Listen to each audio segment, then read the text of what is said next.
treatment. Wanafunzi wa shule ya msingi ya Loramoru katika maeneo ya Mukutani, kaunti ya Baringo Kusini, wanaendelea kukumbwa na hali ngumu ya masomo baada ya shule yao kubomolewa na huduma ya misitu nchini KFS.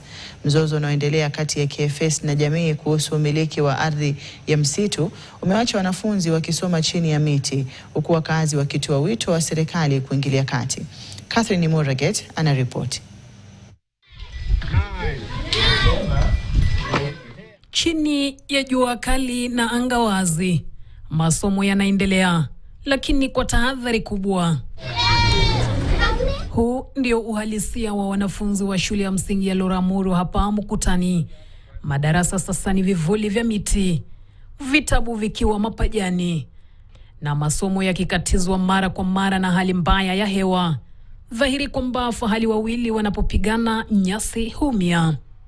Shule hiyo ilibomolewa mwezi mmoja uliopita na huduma ya msitu nchini, ambayo inasisitiza kuwa taasisi hiyo ipo ndani ya ardhi ya msitu iliyotangazwa rasmi kupitia gazeti la serikali. I had earlier written a letter to Baringo County Director of Education to provide for alternative site for construction of Loramoru Primary School outside the gazetted forest. A site has already been identified. Construction materials have been acquired and mobilized to the site. Hata hivyo, wakazi wa Mukutani wanapinga vikali mpango wa kuhamishia shule hiyo hadi Murat, umbali wa takriban kilomita 10, wakisema ni hatari kwa wanafunzi wadogo.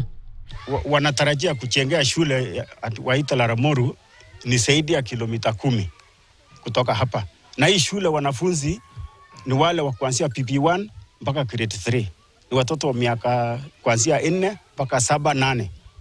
So ni vigumu sana kwa mtoto mdogo wa miaka 3, wa miaka 4 mpaka hata 7 kutembea mguu zaidi ya kilomita 10 kwenda kilomita 10 kurudi. Hiyo ni kilomita 20 kwa siku. Serikali ya Murkomen, unaonaje akiteswa watoto ya Loramoru asikae kama watoto wengine wa Kenya? Hali ya wasiwasi ilishuhudiwa Jumatatu wakati polisi wa Mukutani walilazimika kufyatua risasi hewani kuwatawanya wakazi wenye hasira waliokuwa wakifanya maandamano yaliyohusisha maafisa wa KFS. Shule ya msingi ya Loramoru ilifungwa kwa zaidi ya miaka 13 baada ya wakazi kuyahama makazi yao kutokana na ukosefu wa usalama.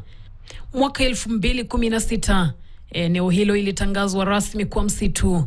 Amani iliporejea taratibu, familia zilianza kurejea na shule ikafunguliwa tena mwaka 2024, ikibua matumaini ya mwanzo mpya. Lakini matumaini hayo sasa yako hatarini. Wazazi sasa wanatoa wito kwa serikali ya kitaifa kuingilia kati haraka na kupata suluhu itakayolinda msitu huo, huku ikihakikisha watoto wanapata mazingira salama na yanayofikika ya kujifunzia. Watoto wetu hawatahama hapa na watakaa hapa mpaka siku serikali watakuja kuangalia hii maneno ya mahali ukweli hiko. Kwa sasa darasa bado ni chini ya miti na mustakabali wa shule ya msingi ya Loramoru bado haujulikani. Catherine Muraget, KT. Naam, kujiuzulu kwa aliyekuwa afisa